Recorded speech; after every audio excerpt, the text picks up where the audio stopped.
Even though this life gets tough, said you gotta keep fighting. And even though it gets hard, it's gonna get hard. You gotta keep striving. But you gotta keep striving. Through the fears and the loss, so the tears won't turn off. No cares, your heart's crying. Yes, hold on to his words. Lean on him. It gets better, The toughest war you ever face will be domestic. It's elementary, it's been this way for centuries. Cold War was raised against us. Take off them blinders, you will see. That it ain't about them gas prices, it's all about who whip the nicest. All about them deals on bundles, Arrow Fleet don't make them up. Face beating red bottoms, dead beats we hear about them. Fitted up from head to toe, but never at their children's door. Wonder why they dying by the dozens, but it's simple, yo. Just listen. It's time we stop ignoring facts. It's time we take our family back. Fix the root and then attack. Stop making moves without a plan. Control emotions, then we stand. Calling on my kingdom and to come together. Take this land. We gotta fight, our future depends. Get the head back in order, cause that's where it begins. Invest your all into your garden, water the roots to the end. Nurture the family tree and let the fruit feed all men. Just listen. Welcome to another episode of A Mile in My Shoes. How y'all doing tonight? I'm doing awesome. Here on A Mile in My Shoes, we ask the question, how can we say we know someone if we've never heard their story? So, like I always say, I got my imaginary popcorn on the side of me, and we're going to bring to you all a sister named Lashonda. And she's going to share with us her shocking, amazing story of God's power and that he's always there no matter what we go through. Without any further ado, y'all drop some hearts right now for Miss Lashonda. How are you doing? I'm doing amazing. I'm so excited to even get this opportunity to tell my story. Love. It is awesome to have you. I got bits and pieces of the story. Look, I'm ready to sit back and hear the entire thing. Look, take it from here. Good afternoon, everybody. My name is Lashonda Ard. I'm currently a 34-year-old pre-K3 STEM teacher. 3 years ago, I went into labor 2 weeks before my due date. My blood pressure was 200/110. When I went into the hospital, they told me that I was going upstairs and that was going to be the day I was going to deliver my daughter. I said, okay, that's fine. It was my best friend's bridal shower. I texted her saying, hey, sorry, I can't make it. I'm going into labor. The next morning, that Saturday night, they tried to get my blood pressure down, but they couldn't get it down. That Sunday morning, they came in, they said, we're going to deliver this baby this morning. Uh-oh. We went into the C-section room. They got everything prepared. They gave me all the meds to get prepared. And at 7:08, she was born. I could barely hold her. Her dad had to stand behind me, my mom on the side of me, to help me hold her because I had so much of meds in my body. I knew I had a baby, but I didn't know I had a baby. Wow. So they took me to this room. They said, this is your recovery. If you're good, you'll see her later. Mm-hmm. A few hours later, the nurse came in. She said, I'm going to give you some medicine. I said, I'm tired. I don't want any meds. I want to rest. Mm-hmm. They put the meds in the cranberry juice, and I threw it up. Last thing I remember, my family was right there. What happened was I slowly went into cardiac arrest. So my family saw me basically dying. They came in, they put them out, they got me stable and told them we had to transfer hospitals. This was all done in Baton Rouge. I went from Women's Hospital to Our Lady of the Lake. When we got to Our Lady of the Lake, I went into cardiac arrest again. 2 times cardiac arrest. God has a plan. God works. People are interceding on your behalf. I had a praying grandmother. The day I went into cardiac arrest, that same exact time, my grandmother had passed years before. So I knew she was interceding on my behalf. Wow. August 25th, 2007, she passed. August 25th, 2019, my daughter was born. On my daughter's date that her birth certificate was issued was the day my grandmother was born. This is not coincidental. This is actual factual. Actual factual. The same day. The day my grandmother died, my daughter was born. The day of my grandmother's birth, her birth certificate was issued. Wow. Yes. Back to the story. I went into cardiac arrest. They got me stable. I had to have an emergency heart surgery the next day. What? Yeah, I had heart surgery. After all that, I had heart surgery. And we were at 2 different hospitals. She actually went home before I went home. I was in the hospital 9 days without seeing her. Wow.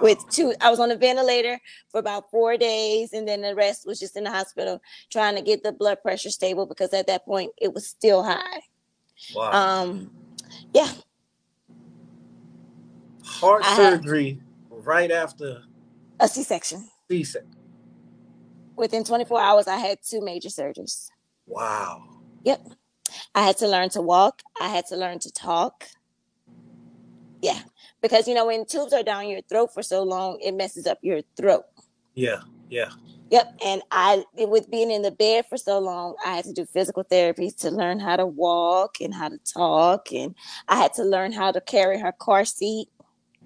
By the time I made it home, I was on 1,000 milligrams of blood pressure medicine daily.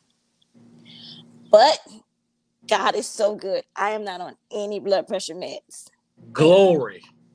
Any. Like, you wouldn't even be able to tell that I had all that. And she's a thriving 3.5-year-old. That's what I was about to ask you. Your daughter came out, no issues, no problem. No issues, no problem. Nothing. She was home 2 days after birth. My doctor didn't deliver my baby, but she had a nurse practitioner, and my doctor was always busy. So when I would go in for my checkups after having her, I met her nurse practitioner, and we formed a really good relationship because I had postpartum, and God intercedes people. He'll send people to intercede. Throughout my postpartum, she was praying. Like, she would, no matter what time of the day I would send her a message, she would get back to me, and she would always pray with me and tell me, I love you, and God is giving you a testimony. And 3 years later, God has interceded. Like, I know God has a plan for me to help other women. Okay, I know He does. I got a question. Since we own this topic, let's delve in. Postpartum. Break that down. What happens? let's and the reason, because I know there's going to be people who may not be educated, or people that may be going through pregnancy, maybe about to have, or maybe in it right now. Postpartum. And also, too, break it down for us fellas who may have to help our wives and want to know. Yes. Yeah, break this all down. This was my first pregnancy. So when people say, oh, you're going to have the postpartum emotions, I was like, oh, no, I've worked with kids all my life. I know how to handle this. No. It comes with the mood swings, the crying. Like, with her, I did not want her dad to touch her. Like, it was, when I made it home from the hospital, it was, no, you give me my baby, when it was our baby. Like, it was, and he didn't understand it either. He just thought it was mean. You're being so mean. Like, it took someone else stepping in saying, you have postpartum. Yeah. Like, even when I went back to work, I didn't understand that I had postpartum. Like, I would literally see other parents' babies, and I'm like, oh my God. I'm boohooing in the carpool line, like, hey, you have your baby, and I don't have my baby. Like, even one night, we live in Baton Rouge, and we went to Lafayette, and my mom was like, I'll keep the baby overnight so you guys could have a break. And I literally boo-hooed. It's those uncontrolled emotions, because for 9 months, that baby's in your tummy, and you're taking care of that baby in your tummy, and now it's nobody there anymore. And it's a new body. You're a new person. You're not the person you were before. Like you're learning to live your new routine and love your body because your body doesn't look the same. Like for me, when I came home, I had the stretch marks. I had the scar from the heart surgery. I had the C-section. So I didn't look like me anymore. Like the person that I knew before was no longer there. Like, Fellas, I hope y'all listening. I'm listening. please listen, I'm fellas. listening. Please. Like, I didn't love me anymore. Like, I didn't love the way my hair was. I didn't love the way my skin was. Because throughout my pregnancy, I had clear, beautiful skin. By the time I made it home, it was all the acne. Like, my clothes didn't fit anymore. Like, the pretty dresses didn't fit. Yeah. Like, I couldn't sit in the tub for an hour and just soak because now I have to go ahead and feed you. Like, in the morning to get out the house, when I was used to just dressing Lashonda, I had to turn around. I had to dress Amaya. And then sometimes as I'm dressing Amaya would spit up on me and we still have to be out the house because I have carpool duty. So now I'm at work with this stain on my shirt from her spitting up. So it is. It's real. It's not just, man, you are kind of opening my eyes. And I have a son that's 11, but the education on how real it is. It is. It's so real. Like, it's so real. And as a race, people see Black women as they're so strong. And every woman is so strong. But Black women are the women that are dying the most from childbirth. Like, we are the women that they think we're so strong. When we say we're in pain, they don't listen. Wow. And I know God has a plan for me. I'm telling you, like, they told my family that Sunday, it was a Sunday, they told them that it's a possibility that you're going to have this baby and this mama won't walk out. Like, they told them that if we come out of heart surgery, you're going to go get the baby from Women's Hospital, put her on her mom's chest because she might not make it. And you on so much medicine, it's kind of like you in the days to even what's really going on around. I didn't know anything. They put me in a medical induced coma, so I didn't know anything. After heart surgery, I woke up and I said, okay, where's my baby? But I realized I couldn't talk because you got the tubes and all this. And then I see all these big machines with all the numbers. And they handed me a pen and paper and said, you're at Our Lady of the Lake. So I'm like, where's Amaya? And they're like, she's at Women's Hospital. And immediately, as a mom, I'm crying and the blood pressure's going up because I'm like, you said I would see my baby. And it was no, you see your baby because your baby's at a different hospital. Lord have mercy. God is so faithful. Yeah, you changing my whole perspective of how that goes. Now, okay, so let's continue walking a little more. For us husbands and fathers, what can we do? I will say my significant other, like when all hell broke loose in the hospital, he did speak up for me. He did. Like when they kept wanting to give medicine, he said, she doesn't take medicine. This is not what she needs. He did speak up. I will always say, speak up for your significant other because you know your significant other more than these doctors know your significant other. Yeah. I will say if she has postpartum, don't be so quick to think it's just a bad attitude. Because you think, oh, she's having a bad attitude. It's the fact that she doesn't know this new person, whether it's her first baby or her fourth baby. You're adding a new creature to your life and you don't know that person. Wow. Your norm changes, like your love, like you love that baby, but you're losing your old self. Like I was, even like with me and him, I was so used to saying, hey, I'm going to run to the mall. I'm going to run to the store. And it was no longer that. It was, hey, are you going to go to the store? Am I going to go to the store? Someone has to stay here with her. And COVID hit right after that. So it really became, we can't go anywhere.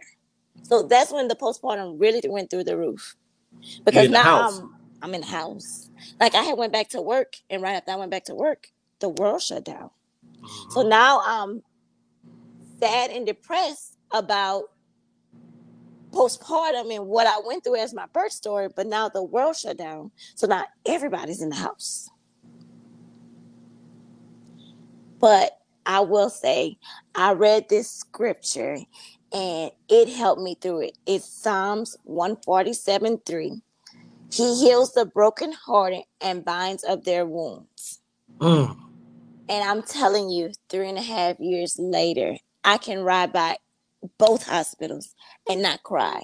I would ride by each hospital and just literally boo-hoo. Boo-hoo with my daughter in the car, and I'm boo-hooing where I could barely see. But now I ride by and I tell her, this is where you were born. This is where mommy had to have a stay afterwards. And even when she asks about my scar, I tell her, I say, that's my love for you. Oh, I loved you so much that now mommy has this scar for forever. drop some hearts for that, man. Drop some hearts for that. That touched my heart right there. No, honestly though, it's a real. I don't hear too many people discuss the topic of postpartum. No one. Because I didn't know. Like, no one ever told me what happens in postpartum. They told me you have the baby. They told me you'll cry. But they didn't say you're going to not want anyone to touch your baby. Wow. Like, when I went back to work, I sat in the class during nap time because I have pre-K 3. And I literally looked at her picture and just cried. And my coworker told me, she said, you're having postpartum. And I was like, you think? And she was like, yes, you're having postpartum. Now, tell me this. During those times, did your significant other give you the space, or did he try to come close, or that's a case-to-case basis on? See, I don't think he understood it. He didn't understand it. Like, when I would cry, he tried to say, it's going to be okay. It's going to be okay, because he was so worried about the blood pressure. Yeah. Like, he tried to shush it, but in that moment in time, I needed him to understand it. Like, I wanted him to, yes, it's going to be okay, but I wanted to be able to talk to you about it. And his thing was, your blood pressure's going up. Your blood pressure's going up. I know that's a hard spot, man. It's a very hard spot, but I wanted you to know talk. us men, we gonna try to fix it. Yes. All we know is try to fix it. But I will say, he was very much on me. Like, when he went back to work, he put nanny cams. So if the nanny cam wouldn't detect motion, he would call and say, hey, is everything okay? And I'd be like, yeah, we're taking a nap. We're tired. He'd be like, I didn't detect motion for an hour. Yeah, we're taking an hour nap. Yeah. He was really like, if I coughed, he'd be like, you okay? You okay? Don't cough. And I'm like, it's just a cough. Like, yeah. It's okay. Like, if somebody said something about my scar, he would get so upset. I'm like, it's life. It's okay. Yeah. It's a beauty wound. It's okay. People can say something. People can ask. He did not want you to ask me about it. Yeah. But I'm like, I can talk about my scar. Even if it makes me cry talking about it. Yeah. I can talk about it. Because God gives you beauty for your ashes. Now, how did you know you was getting closer to the part of coming out of it? Like, what was the signs that it was finally kind of breaking to where you felt the new normal coming back? I mean, new normal being created. It took some time. It took getting counseling. I'm in counseling for it. Wow. I'm in counseling. See, I'm loving to hear that, because my wife is a therapist, and with us, we struggle. We don't go. But I was a psychology major. Even though I didn't go into the counseling field, I was a psychology major. So I know the signs that you need counseling. And I'm in counseling. I had a counseling session yesterday, and we talked about it. Now, what can, anytime somebody comes on, they say that, what can you give to encourage the people who are thinking about it, but kind of like on the fence and worried about others? And what can you give them to kind of give them some courage to actually go get the counseling? Nobody has to know you're in counseling. It is a space for you to talk to that therapist, and that therapist won't tell anybody. Mm-hmm. My counselor doesn't tell anyone, and she's actually a church member of mine. Wow. And not many people know that she's my therapist. Wow. But I love it, because she's a church member. So even though I'm getting counseling, she's still putting God in it. So although I'm telling you about what I feel, you still intercede with God. So that's why I say God will put people to intercede on your behalf. Because let me tell you, before I started counseling with her, I called this other lady and I was like, I need counseling. And she was like, oh, okay, we'll set it up. Then she texted me back and she said, I can't accept your insurance. So I was like, okay, Lord, you lead me to go to my church member. So I reached out and instantly she was like, yep, we can set you up for a session. So Faith-based counseling. Yes. Yeah. Yeah. And the name of her counseling is Gracefully Purposed. So God is interceding, like he's sending people to intercede on your behalf. Gracefully purposed. So, another question. Did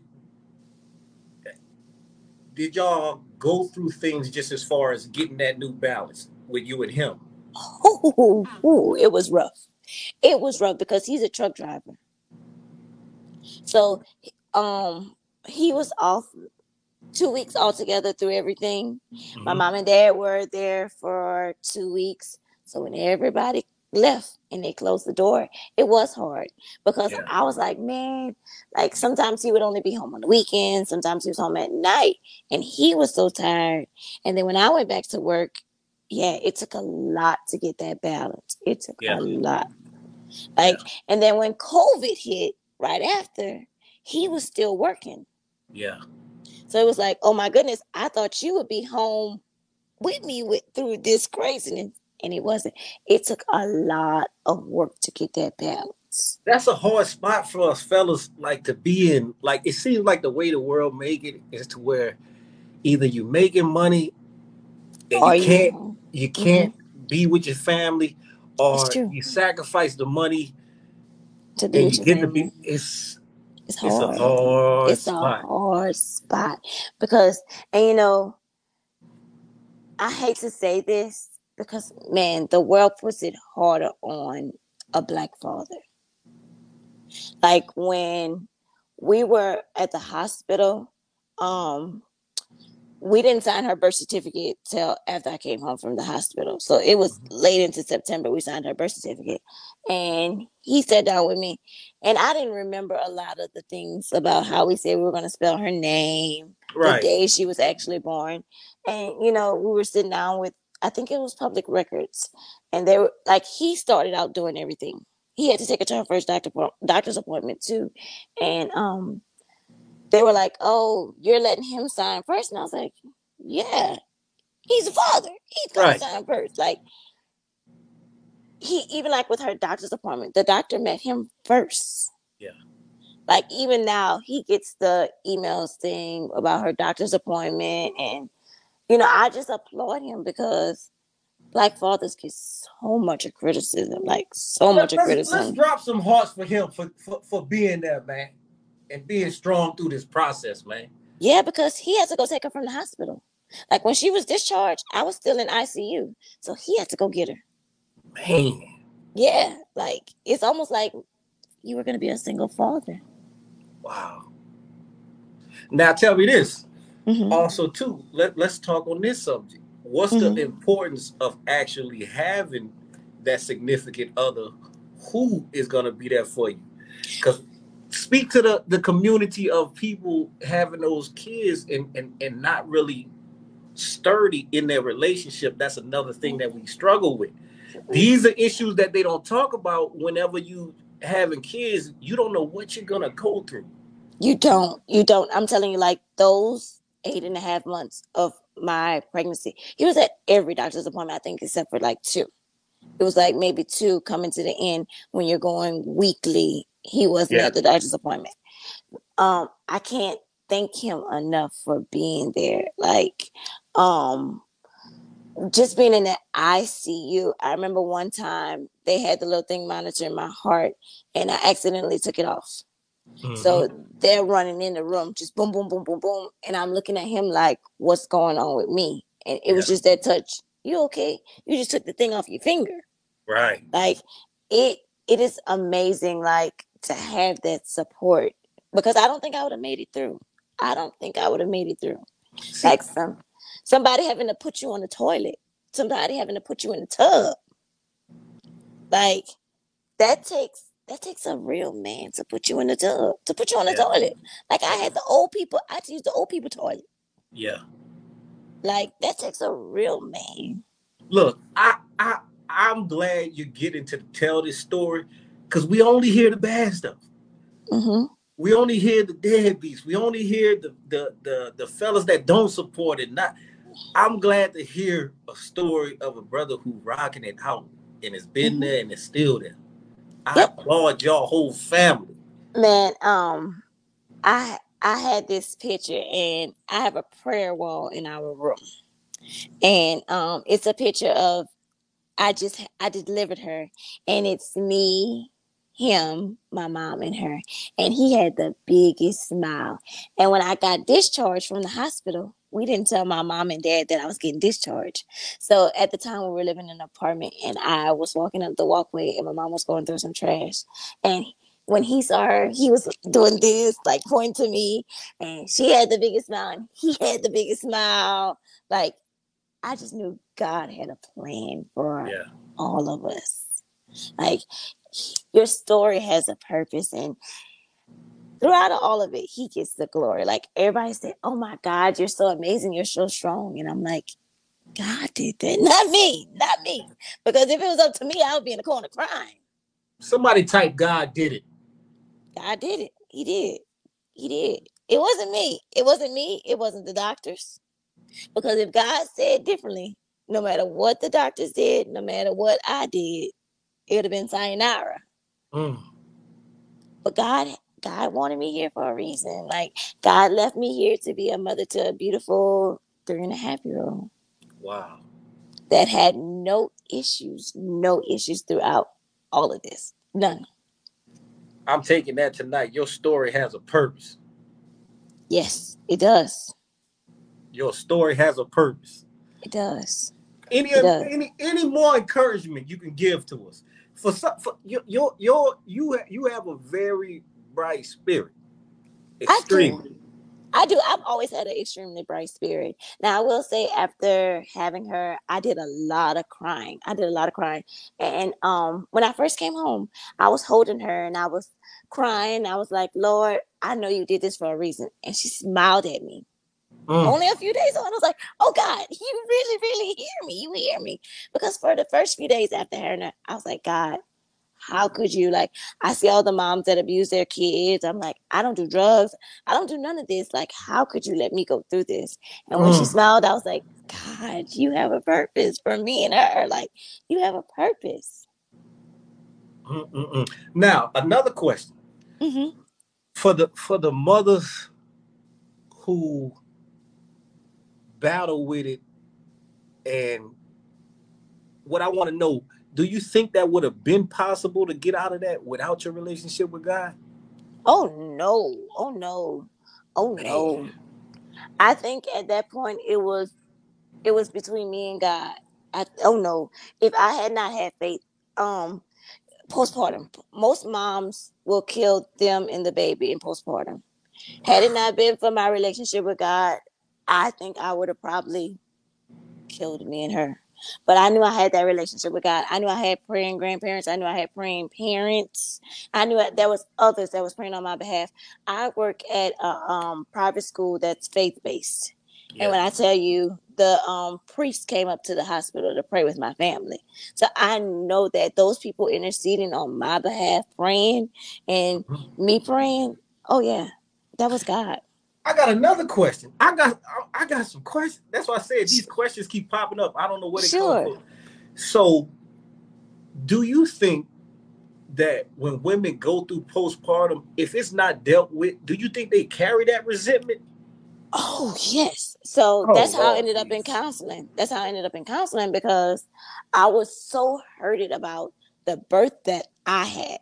Like, I was like, Lord, I'm praying. I'm seeing so-and-so having 4 and 5 kids, not taking care of them. And I'm like, Lord, I'm in church. I'm praying. I'm tired. And like, why me? So I know. Yeah. Oh, yeah. Like you opening up a lot of different views. Like I said, us as men, we don't really have the ability to see these things. No. It's no way possible for us to see these things. No. And like I said, I'm asking these questions because I really want brothers to understand this, because I can imagine if a brother don't have a relationship with God in some way, he might end up mistreating. That can turn out bad. I'll just say that. Because we went through a phase where I would talk about a baby a lot. A baby. I want another baby. I want another baby. I want another baby. And he would always say no. So it was like that no would just make me lash out, lash out, lash out. Like I lashed out a lot behind his no. And one day I was like, you're a psychology major. You know when you need counseling. Go get counseling. Yeah. Like, and that's one thing through counseling. She's talked me through it a lot. Like she made me go sit at the hospital and just write how I felt on that day and days after. Like she made me write how I didn't feel heard as a Black woman, because I didn't feel heard. Because the first thing they told me after coming through that, be thankful you have one and you can't have any more. But I have praying parents. My daddy said, man don't have this last say so. He said, God has the last say so. And my dad passed in 2021, but before he passed, he wrote it down for me. And every time I have that feeling, I go back to that tablet that he wrote it down on. And man doesn't have the last say so. God does. Even though I don't have any more kids, I mean, I'm not ready for another kid just yet. A toddler is enough for right now. But God has the last say so. Man does not have the last say so. That's amazing. I'm still blown away. C-section, Heart surgery, and then battle with postpartum. Yeah. And then my significant other lost his dad a few months after that. And then a few months after he lost his dad, I lost my dad. Oh, yeah. That's how I knew I needed counseling, because we were all grieving. All grieving. And the postpartum, I was like, hey, I need some help. Yeah. And it's okay to say I need help. It's okay to say I'm not okay. I knew that the constant tears wasn't my personality. Yeah. Ooh. I knew when I wasn't smiling daily that that's not okay. Yeah. It's okay to have a counselor and go to church. It's okay. You know, I used to always hear the saying, go sit on the front row of church when you're not okay. And I mean, I tried it, but I still wasn't okay. Somebody got to type that for me so I can remember to see that it's okay to have a counselor and go to church. It is. It is. Because that's God sending somebody to intercede on your behalf. Even if it's talking to your pastor or elder in church, talk to somebody. Don't just hold it in. Yeah. That's major in this time, too. I think we're breaking the stigma of us not focusing on our mental health. Yes, because my mom got counseling after I got counseling. But from the death of my dad, she went to a grief counseling class. See, grief is something serious, man. It is. It is. Mixed with postpartum, I have you thinking you're crazy, but you're not. Like, you're just hurting. Yeah. Yeah. Grief is definitely something serious. And it's something that we all face in some form. We will. One way or another in this lifetime, we will all face grief. We will. This is an amazing story. It is. This is amazing. Do you get to share this? So at first, sharing it would make me cry. Like, when she was first born, telling somebody what happened would make me boo-hoo. Like, when I went back to work and everybody was like, what happened? Like, you were so good. Like, because I went to work that Friday and that Sunday, all this happened. So no one knew. Like, my job didn't know until I didn't show up for work. And they were like, are you okay? I didn't answer. And then eventually he called and said, hey, she had the baby, but she also in the cardiac arrest. She's on a ventilator. So, yeah, it made me cry. Like, today I can tell the story without shedding a tear. Like, but a year or two ago, I cannot tell my story without crying. Y'all, I need y'all to show some love for Miss Lashonda. We definitely felt that. We Thank definitely you. felt Thank that. you. And also too, you gave a lot of knowledge just as far as dealing with that postpartum. Mm-hmm. And I'm gonna take that knowledge for the future. And like I said, I hope a lot of people be able to see this and take Yes. the experience that you had and be able to help. Yes, because I went to all of the, like, the hospital where she was born at. They do like all the classes for when you're having a baby and all that, but there was nothing on postpartum. No, man. Nothing on postpartum. Like, they teach you how to swallow the baby, the safe sleeping, how to feed the baby, what clothes to put on the baby, all the new gadgets you should get for having a baby, car seat safety. But no one told me about postpartum. And, no one. And males don't get educated on it at all. No, and he went to the classes with me. I'm like, we went to the classes and nobody told us this. The only thing I ever remember hearing whether is she may be a little cranky. Just love on. Yes. That's it. Yes. Like, I had a cousin, she told me, she was like, 2 weeks, you'll cry. And I'm like, okay, I can cry. That's fine. Mm-hmm. Like, they didn't say I would be in the house being evil.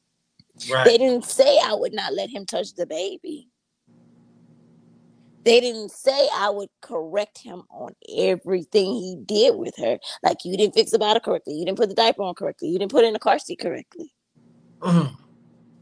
Yeah. It's real. It's so real.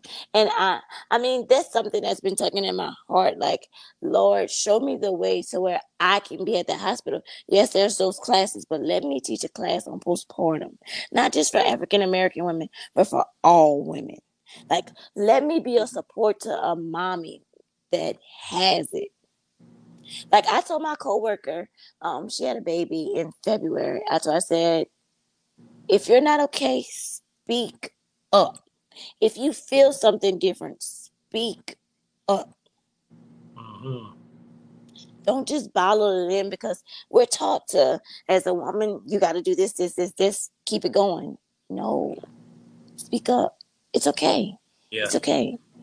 And look, I encourage you, with all this technology we have out now, you could do it. Thank you. The same way we sitting right here talking, I encourage you to use what you've been through to educate, because you educated me. Thank you. I appreciate that. I thank you for letting me tell my story.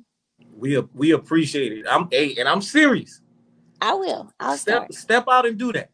Because that's information that we need to know. And I'm not saying any race. That's just everybody in general. Like, that's just across the board, every race. That's why I said I don't want to just help the African American women. I want to help every race, because every mommy goes through it. Some is big, some is small. Some women can handle it, some women can't. Before we go, I'm really telling you this, and I mean this. I'm serious. You may have a whole ministry helping women go through that.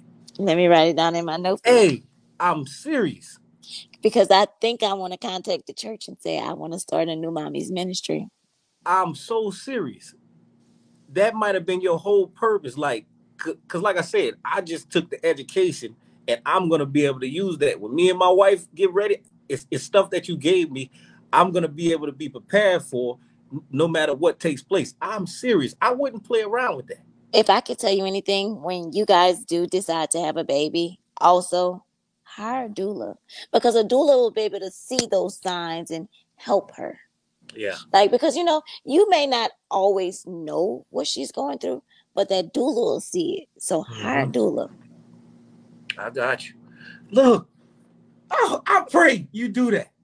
I wrote it down. Start a new mommy ministry, and I will contact the church through Facebook or email or call up there tomorrow saying, hey, this is my ministry I want to start. How can you guys help me? With that being said, Miss Lashonda, we thank you. I thank you guys for giving me this opportunity. I thank God, because without God, I wouldn't be able to tell this story today. Look, and I enjoyed walking that mile with you. I'm encouraged with walking a mile with you, and I'm educated. I'm walking away with a little education too. I pray that when that day comes for you and your wife, that you intercede on her behalf and love her through it. I receive that. And with that being said, we going out with a song. We love y'all. We thank y'all for tuning in. Thank you so much, everybody. Hey, and I hope y'all got as much as I did, man. I hope they did too. We love y'all, and we'll see y'all on the next one.